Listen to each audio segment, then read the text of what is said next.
আল্লাহ নবী সাল্লাল্লাহু আলাইহি সাল্লাম বলছে, কিয়ামতের পূর্ব মুহূর্তে আগুনের লাল বৃষ্টি হবে, জালজালাতান ভূমিকম্প হবে, খাসফান ভূমি ধসিয়ে দেওয়া হবে, মাসখান চেহারা বিকৃত করা হবে, কাসফান পাথরের বৃষ্টি বর্ষণ হবে, ওয়া আয়াতিন তাতাবাউ কানিজামিন কুতিয়া সিলকুহু। নবীজি বলেন একটার পর একটা এভাবে আযাব আসবে যেন এই তসবির দানা এখান দিয়ে কাইটা দিলে 100 দানা পড়তে মাটিতে কয় ঘন্টা লাগবে?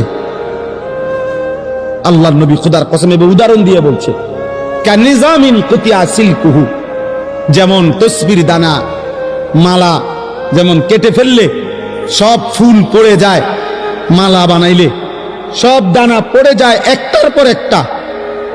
যদি 10 মিনিট বৃষ্টি হয় তাইলে বৃষ্টির ফোঁটা যে জমিনে পড়ে এক এক ফোঁটার মাঝখানে ব্যবধান কয় মিনিট? বুঝেন নাই কথা?